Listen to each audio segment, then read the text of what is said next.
"You owe me, I've always been the pretty one," my sister said, demanding I fund her wedding. When I refused, she mocked my scars publicly. So I gave a toast that shut the whole room down. It started with a text I didn't expect and definitely didn't want. "Hey sis, so guess who's getting married?" Mallory's message glowed on my phone screen, a bubble of false cheer I could almost smell through the pixels. I hadn't heard from her in nearly 2 years. The last interaction we had was brief and hollow, a birthday text sent with confetti emojis and no follow-up. That's how it had always been with Mallory. Surface level, pretty smiles. Nothing underneath. I responded with a quick congrats and left it at that. She followed up less than an hour later. "Listen, since you're doing so well and don't have any of the life costs most women our age have, I was wondering if you'd be willing to help with the wedding expenses. Just a few things. Venue's pricey, but it's so worth it." The gall was suffocating. To understand why this rubbed me raw, you have to know the history. I'm Tessa. I'm 42 now, a senior software engineer living in Ashland, Oregon. I've been on my own since I was 18. I put myself through school, bought my own house, and rebuilt my entire life after a house fire left 30% of my body permanently scarred when I was 24. The scars are visible, up my arm, across part of my neck, even a patch along my jawline. They're a part of me now. I've made peace with them. Mallory is 37, the youngest of us two. She's lived in Portland her whole life, bouncing from job to job, relationship to relationship, and always managing to land on her feet because of her looks. She's beautiful, I won't pretend otherwise. Classic blonde, perfectly symmetrical features. The kind of person who floats through life being handed what she wants, because people expect little more from her than to look good while receiving it. Growing up, our parents, Frank and Joel, enabled it. Mallory was in pageants before she could tie her shoes. I was quiet, academic, practical. She was their showpiece. I was the wallpaper. When I was in the burn unit, Mallory came once. She stayed 5 minutes, never looking directly at me, and left crying because it was just too hard to see me like that. After that, it was silent. Our mom told me later that Mallory said I smelled like chemicals and regretted it. I never asked if she was quoting or paraphrasing. I just let it go. That's what I did back then. Let things go, until I didn't, back to the text. I sat on it for days. I considered ignoring it entirely. I even asked a close friend, Marnie, who's known me since college, what she'd do.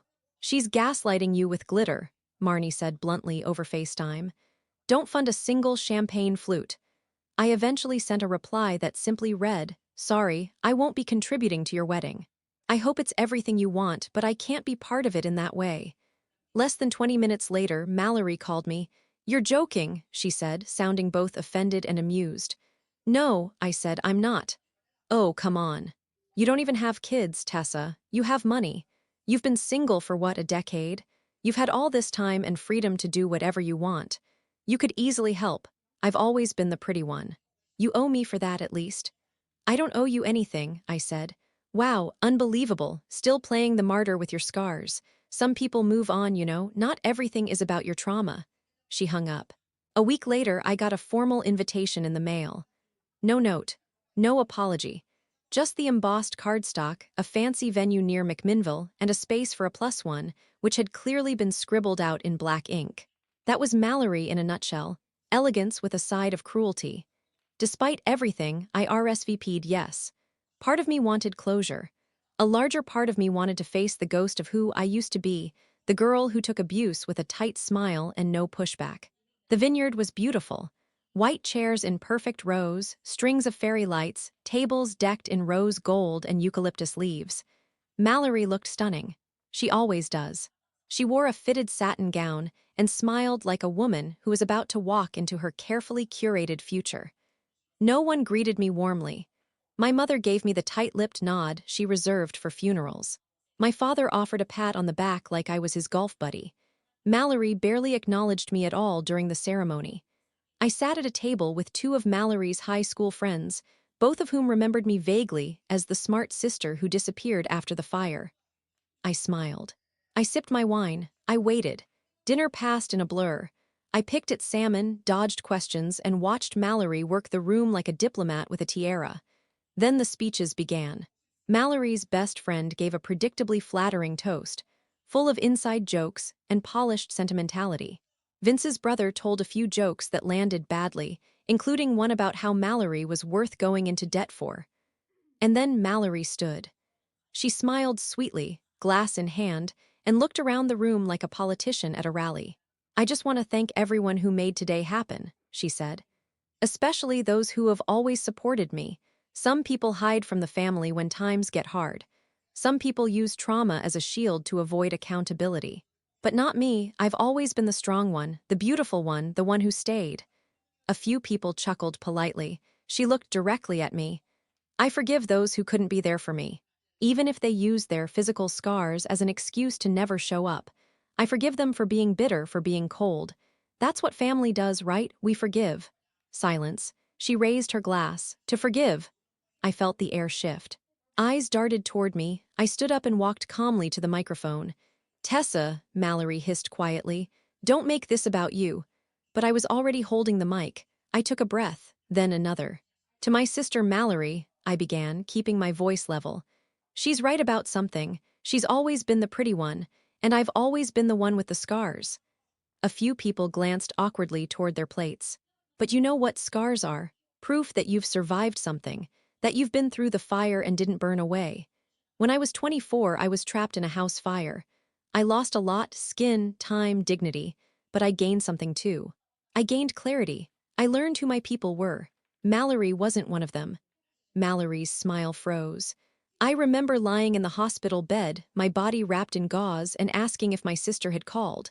The nurse said she hadn't, that she was too busy. I understood then what kind of family I had. The kind that only loves you when you're easy to look at. The kind that sends wedding invitations as power plays and gives forgiveness like it's candy at Halloween." The crowd was silent. I've been silent for years. I thought it was strength.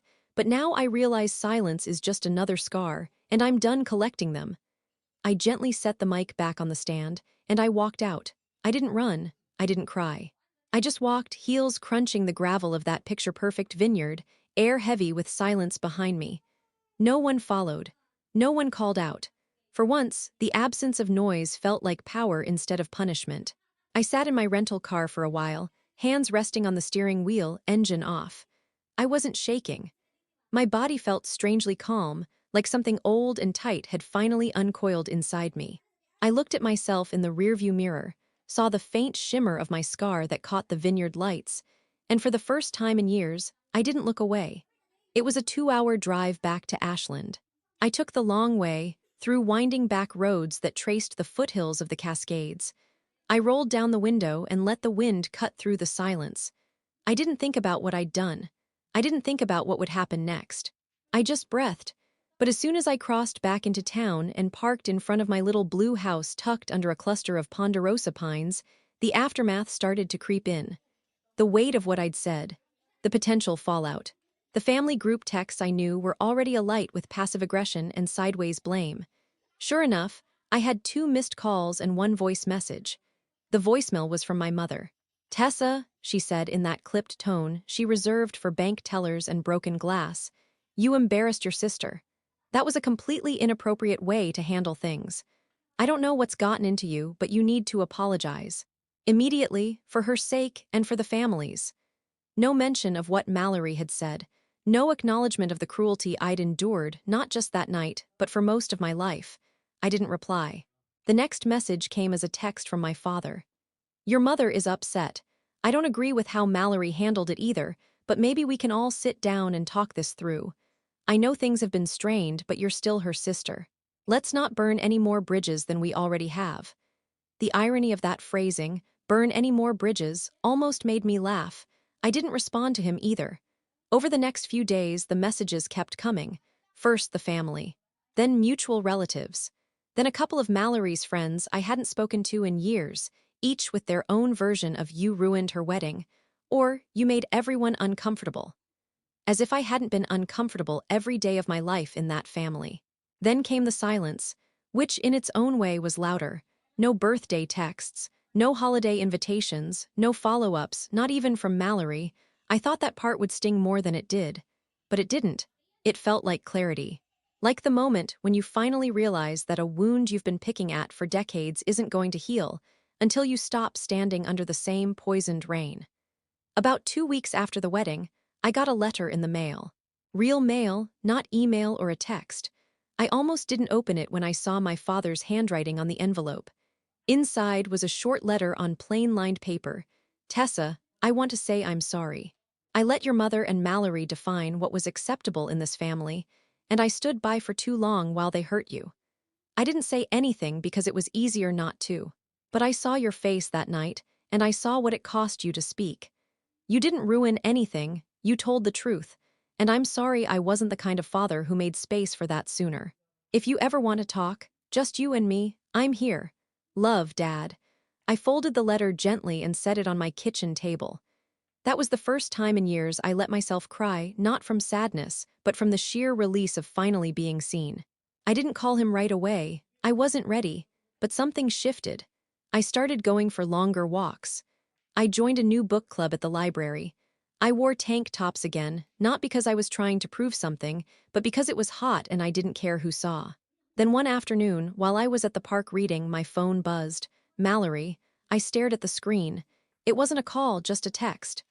You didn't have to do that at the wedding. You could have just stayed quiet. You humiliated me. I've lost friends over this, but I guess that was the point. To hurt me like you've always said I hurt you. Congrats, you won. That was it. No apology, no ownership, just another attempt to shift the weight back to me. I didn't answer. A week later, she posted a series of vague, emotional captions on Instagram. Phrases like, "You never know who will turn on you," and "family is what you choose, not what you're stuck with." Then her account went private. Eventually, someone from our extended family let it slip that Mallory and Vince were already in counseling. Rumors started swirling that he had been texting a coworker a little too often, even before the wedding. I stayed out of it. I didn't care about the details. I knew how Mallory moved through relationships. Pretty girls with broken mirrors tend to chase their reflections in others. Meanwhile, I started writing, journaling mostly, but then essays, short stories, even a personal piece about living with scars that I submitted to an online magazine. It was accepted. I remember thinking, if my sister's weapon was beauty, mine would be voice. I wasn't angry anymore, just tired. Tired of minimizing myself to fit into a family that only ever made room for one kind of daughter. Tired of pretending things were fine when they never were. Tired of believing that silence made me strong when, in fact, it had just kept me compliant. I started spending more time with people who had nothing to do with my family. Friends from my community theater group, neighbors who knew me as the woman with the golden retriever and the great backyard tomatoes. Women from a trauma survivors writing group I quietly joined on Thursday nights. No one asked me to dim.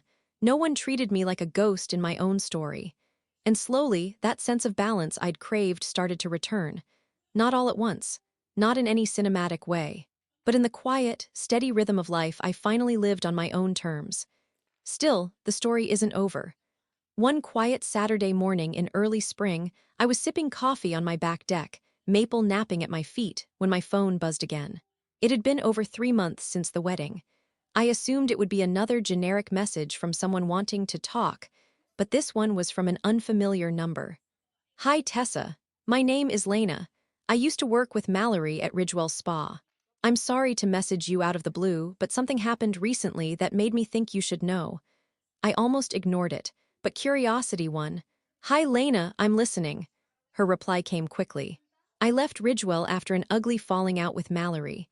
She badmouthed you a lot, always with a smile. Said things like you were jealous or bitter or using your trauma as an emotional crutch. But that wasn't the worst of it. After the wedding, she started telling people in our friend group that you were mentally unstable. She even claimed you faked parts of your story for sympathy. I couldn't be around that kind of energy anymore. I blinked at the screen. Lena continued. But the reason I'm reaching out is because Mallory's applying for a position at a women's wellness nonprofit where I now work. The director asked me for references, and I didn't feel right staying silent. My pulse steadied. I wasn't angry. I felt ready. Thank you for telling me. I'm not out to sabotage her, but I appreciate knowing the truth. And I hope she doesn't end up hurting more people wherever she goes next. Lena responded with a simple, she already has, but I'm glad someone finally stood up to her. I hope you're doing well. the conversation stayed with me. Not because I wanted Mallory to suffer, but because it showed me something I hadn't realized until then. People saw her. Really saw her. The mask was slipping, and she couldn't control the narrative anymore. For the first time in her life, the light she used to blind others was being reflected back at her, and she was squinting. That, in its own way, was justice. I didn't need to ruin her career. I didn't need to scream into the void or fight a battle that no longer mattered to me. The truth had already begun its quiet work, spreading out in ripples, exposing the roots. The next satisfying moment came about a month later, in the form of an invitation. Not to a family event, those had long dried up, but to a local women's leadership panel in Ashland. I was being asked to speak.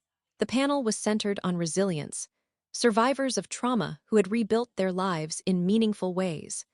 The organizer had read my essay in the online magazine and wanted me to share more of my story. I stood on stage in front of a packed library auditorium, dressed in a sleeveless plum blouse, scars unapologetically visible beneath the lights. I talked about healing. I talked about family. I even shared the story of that wedding toast, carefully, anonymously, but it was clear the audience understood the weight of what I'd lived through. Afterward, a woman approached me. She was maybe in her late 50s, with silver-streaked hair and a soft, tired smile. "My sister was just like yours," she said. "Always the favorite, always the performer. I spent years believing I had to disappear so she could shine. But your story helped me remember that I deserve light too." That moment felt bigger than any revenge could ever be. But karma, as it does, didn't stop there. About 6 months after the wedding, I got a message from my cousin Sienna, one of the few family members who'd always been neutral, bordering on kind. "Thought you'd want to know, Vince and Mallory are separated. He moved out. Word is she's staying with Mom and Dad." I didn't react much, just stared at the message, then typed back, "Thanks. Hope she finds what she's looking for." And that was it. That was all the closure I needed, because the truth was I had already moved on. I'd joined a hiking group, started dating again, nothing serious yet but hopeful. I was volunteering at a mentorship program for young women in STEM, sharing not just my knowledge but my story. And my family, still fractured. But for once, it wasn't my fault or my burden. My father and I met for lunch a few times. He was softer now. Regret had aged him in ways stress never could. We didn't talk much about Mallory, except for once when he said, "I used to think love meant protecting the one who needed the most attention. Now I see it's about being fair. And I wasn't, I'm sorry." I didn't forgive him immediately, but I let him keep showing up. Mallory never reached out again. She didn't apologize. She didn't change, at least not in ways I could see. But I didn't need her to. My healing was never going to come from her. It was always going to come from me choosing something different every single day. Choosing truth over silence, boundaries over guilt, peace over pleasing. And maybe that was the most satisfying revenge of all, not screaming, not cutting people off in fury, not public shaming, but living well. Unapologetically. Flawed but free, scars and all.